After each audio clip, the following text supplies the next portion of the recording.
Hi friends, मैं जितेंद्र कुमार आपको अपना यूट्यूब चैनल स्टडी 93 पर स्वागत करता हूं। तो आज मैं बात करने वाला हूं दोस्त, जो पलामू प्रमंडल के अंतर्गत एक बहाली आया हुआ है जो 4th ग्रेड के अंतर्गत आता है।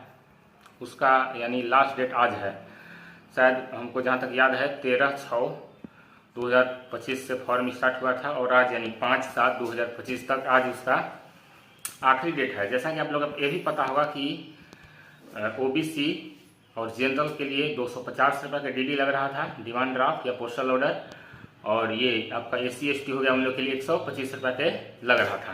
क्या चीज़? तो डीडी या डिमांड ड्राफ्ट, ठीक है। और ये बात किया जाए तो ये बहाली साफ साफ शीशा की तरह झलक रहा है कि रद्द होगा। रद्द क्यों होगा? क्योंकि 2017 में एग्जाम वगैरह सब हो गया था, यहाँ तक कि नौकरी लोग करके 2 साल के बाद हटा दिया गया है। लोग सुप्रीम कोर्ट में केस कर दिया था। केस क्यों किया था? केस इसलिए कहा था कि जो विज्ञापन में मेंशन नहीं किया गया था कि किस बेस पर उसको उठाना है, मेरिट बनाना है कि एग्जाम लेना है, ये उसका आधार था सुप्रीम कोर्ट में केस करने का। अच्छा, तो उस समय में आधार कुछ नहीं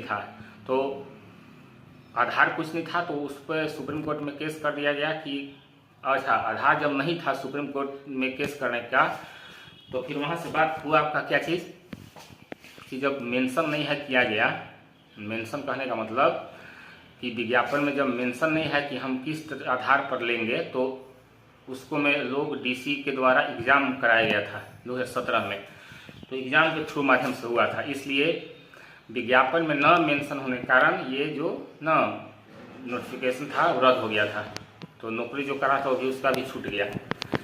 और बात किया जाए तो यानी कि अभी भी वही हाल लगता है कि होने वाला है। जो हिसाब से आंदोलन लोग कुछ दिन पहले आप लोग देखे होंगे कि वित्त मंत्री जो हैं ना, राधा किशोर नाम है, पलामू के हैं, तो वो भी यानी कि क्या बोलते थे कि ये जो वैकेंसी है स्थगित हो जाएगा मुख्यमंत्री से मुलाकात करके।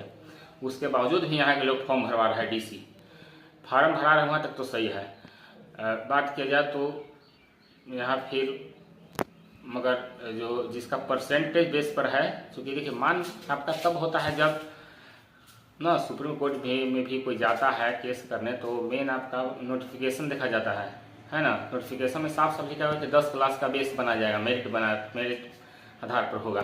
तो मेरिट आधार पर जब होगा तो जिसका परसेंट होगा 95, 98, 97%, तो एग्जाम जब लोग यहाँ कराएगा DC लोग, तो लोग तो जेबे करेगा सुप्रीम कोर्ट कि जब नोटिफिकेशन में साफ साफ लिखा हुआ है कि जब मेरिट आधार पर होगा, 10 क्लास के मार्कशीट पर आधार पर होगा, तो एग्जाम क्यों करा रहे हैं सुप्रीम